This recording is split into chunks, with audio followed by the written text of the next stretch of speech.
జాతీయవాద జర్నలిజానికి అసలైన వేదిక నేషనలిస్ట్ హబ్ ని సబ్స్క్రైబ్ చేసుకోండి. నోటిఫికేషన్స్ కోసం బెల్ ఐకాన్ పై క్లిక్ చేయండి.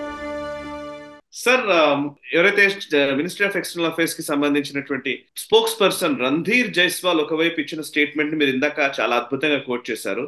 నేను I want to quote even Jaishankar గారి కామెంట్స్.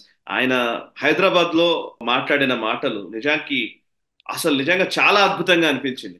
ఆయన చేసిన స్టేట్మెంట్ ఏంటంటే, I get a lot of these noises from the western press and if they criticise our democracy it's not because they lack information, it is because they think they are also political players in our election. Really correct గా అనిపించింది.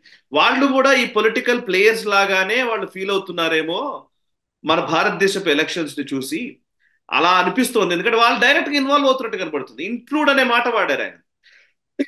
ఇంకొక point ఏంటంటే, ఇంత వేడిలో ఎవరో media వాళ్ళు ఒక article రాశారు, వెస్ట్రన్ మీడియానే, ఇంత ఎండలో ఎలక్షన్స్ పెడుతున్నారు వీళ్ళు, ఏంటి అసలు పిచ్చా ఏమైనా అన్నట్టుగా వాడు ఆర్టికల్ రాశాడు.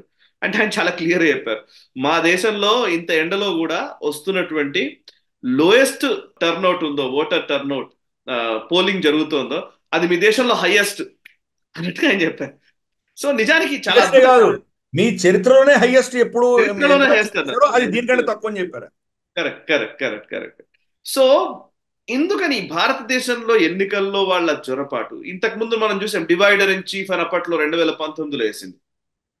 ఇప్పుడు కూడా అట్లాంటిది ఏదో వస్తుంది నాకు తెలిసి. టైమ్ మ్యాగజైన్ నుంచి ఏమొస్తుంది, వాషింగ్టన్ పోస్ట్ నుంచి ఏమొస్తుంది, ఇవన్నీ చూడాలి మనం. ఇంకొంత టైం కదా, వాళ్ళు ఇంకా కుక్ చేస్తున్నారు వార్తలు ఎట్లాంటిది రాయాలనేది. సో వెస్ట్రన్ మీడియా భారతదేశపు ఎలక్షన్స్ ని చాలా చీప్ గా చూస్తుంది. అండ్ ఈ ఎలక్షన్స్ కి అసలు విలువే లేనట్టుగా, ఇక్కడ ఎన్నికలకు సంబంధమే లేదన్నట్టుగా, వాళ్ళ దేశాల్లో మాత్రం ప్రజాస్వామ్యం పరిఢవిల్లుతున్నట్టుగా ఈ హిపోక్రసీ జరుగుతుంది. జయశంకర్ లాంటి మాత్రం నిజంగా విజిలింగ్ లాగా అనిపించింది ఆ రోజు ఆయన మాట్లాడుతూ ఉంటే. ప్లీజ్ సార్ ఎక్స్ప్లెయిన్ చేయండి కొంచెం. కరెక్ట్. డెమోక్రసీ అంటేనే ఏంటి? ప్రజల అభిప్రాయం. ఎవరికి పెద్ద పీట వేస్తే వాళ్ళు గెలుస్తారు. ఈ దేశంలో ఫ్యాసిజం లేదు, డిక్టేటర్షిప్ లేదు. పెద్ద పెద్ద నేతలందరూ వీళ్ళు ఎలక్షన్లో ఓడిపోయినటువంటి ఉదంతాలు మనం చూసాం. మనం వాజ్పేయి గారు ఓడిపోయారు. గతంలో 2 సీట్లు వచ్చాయి బీజేపీకి. అప్పుడు వాజ్పేయి గారు ఓడిపోయారు, అద్వానీ గారు ఓడిపోయారు, ఇందిరాగాంధీ ఓడిపోయింది. సో ఈ దేశంలో ఓడిపోయినటువంటి వాళ్ళు ఎవరు?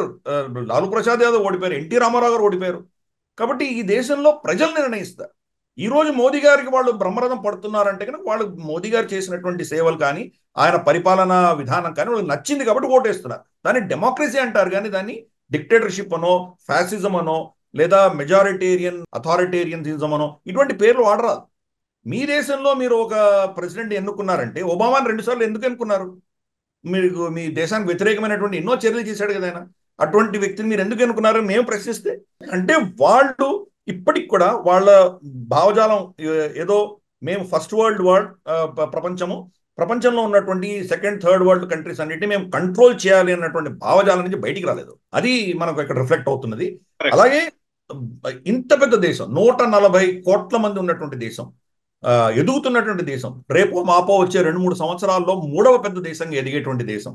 ఇన్ఫ్యాక్ట్ చైనా అసలు అంకెలు బయటికి తీసామంటే బహుశా వచ్చే 5 నుంచి 7 సంవత్సరాల లోపల మనం చైనాను కూడా అధిగమించేటువంటి పరిస్థితి.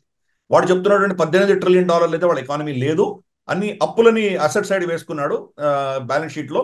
అది తీసేసామంటే వాడికి బహుశా $7-8 ట్రిలియన్ ఎకానమీ ఉన్నది. వాళ్ళకు $7-8 ట్రిలియన్ మనం ఒక 10 ఏళ్లలో మహా అంటే మనం దాన్ని దాటగలం. అటువంటి దేశాన్ని వాళ్ళు వదులుకునే పరిస్థితిలో లేరు. వాళ్ళు దీన్ని ఎలాగైనా కంట్రోల్ చేయాలి అన్నటువంటి భావజాలం కూడా. మా పరిధి దాటి మేము చెప్పేది వినకుండా వీళ్ళు ముందరకు వెళ్ళారంటే ఎలా? అది ఒక పటిష్టమైన నేతృత్వం వాళ్ళు కనుక చూశారంటే దాన్ని ఓర్వలేనటువంటి పరిస్థితి. ప్లస్ అన్నిటికంటే వాళ్ళ డీప్ రూటెడ్ గా ఉన్నది ఏంటంటే, ఇక్కడ అబ్రహామిక్ మతానికి భిన్నమైనటువంటి మతం, ఇక్కడ హైందవ సంస్కృతి ఉన్నది. దాని యొక్క ఏంటంటే పునర్జీవనం అందామా, దాన్ని రెనైసెన్స్ అందామా, దాన్ని వాళ్ళు ఓర్చుకోలేకుండా.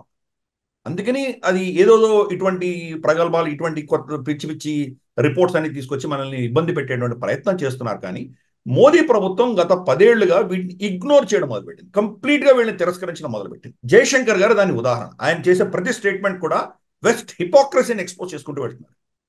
ఆయన చెప్పింది చాలా స్పష్టంగా చెప్పారు. మీరేమైనా ఇక్కడ పొలిటికల్ పార్టీయా? భారతదేశంలో పొలిటికల్ పార్టీలు ఎలా ప్రవర్తిస్తే మీరెందుకు ప్రవర్తిస్తున్నారు? మేము కూడా మీ దేశంలో ఉన్నటువంటి 2 పొలిటికల్ పార్టీస్ ఒకదానికి సమర్థించి ఇంకోదానికి వ్యతిరేకంగా మాట్లాడితే మీరేమంటారు? ఇటువంటి చాలా చేయొచ్చు కదా, మేమెందుకు చేయట్లేదు? ఇది పాలిటిక్స్ ఇది. ప్లస్ ఎండలో చేస్తామా, వర్షంలో చేస్తామా, లేదా చలిలో చేస్తామా, మా ఇష్టం. అది మా దేశంలో మేమేం చేసుకుంటాం, నీకేం పట్టింది, నీకెందుకు అది? నువ్వు ఎప్పుడు చేసుకుంటున్నావు చేసుకో. నువ్వు కొరికే చలిలో చేస్తున్నారు వాళ్ళు, నవంబర్ డిసెంబర్లో చేస్తున్నారు, మంచు పడుతున్నప్పుడు చేస్తున్నారు. అలాస్కాలో అక్కడంతా మంచు ఉంటుంది, 20 అడుగుల మంచులో మీరు ఎలక్షన్లు చేసుకుంటున్నారు. మీకు వచ్చే టర్నౌట్ ఎంత? మీకు ఎలక్షన్ టర్నౌట్ 30%, 40% దాటి ఉండదు వాళ్ళది టర్నౌట్ అంతా కూడా. మీరు మాకు డెమోక్రసీ గురించి ఏం నీతులు చెప్తున్నారు? ప్రపంచంలోనే ఇంతమంది ఓటు వేసేటువంటి దేశం ఇంకొకటి లేదు. మీ మొత్తం వెస్ట్రన్ ప్రపంచం అంతా కలిపితే కూడా మా ఓటర్కి సరి సమానంగా, మా పాపులేషన్ కూడా కాదు, మా ఓటర్కి సరి సమానంగా. కాబట్టి అటువంటి వాళ్ళని ఎక్స్పోజ్ చేస్తూ జయశంకర్ గారు చాలా అద్భుతమైనటువంటి స్టేట్మెంట్స్ ఆయన ఇవ్వడం జరిగింది. అది అందుకనే మనం చూసామని వీటికి మనం పట్టించుకోవక్కర్లేదు. ఈ ర్యాంకింగ్స్ కానీ, క్రిటిసిజమ్స్ కానీ, వీటన్నిటిని కూడా మనం పట్టించుకోవాల్సిన అవసరం లేదు అని చాలా ఘంటాబద్ధంగా ఆయన చెప్పడం, వాళ్ళ హిపోక్రసీని ఎక్స్పోజ్ చేస్తూ ఆయన వెళ్ళడం అన్నది మనకు అంటే ఒక చాలా గతంలో ఈ బ్యూరోక్రాట్స్ అందరూ ఏంటంటే కర్ర విరగకుండా పాము చావకుండా మాట్లాడే వాళ్ళని చూసి సడన్ గా జయశంకర్ గారు ఇంత ఫ్రంట్ ఫుట్ లో ఆడడం అన్నది చాలా అద్భుతంగా అనిపిస్తుంది. కరెక్ట్.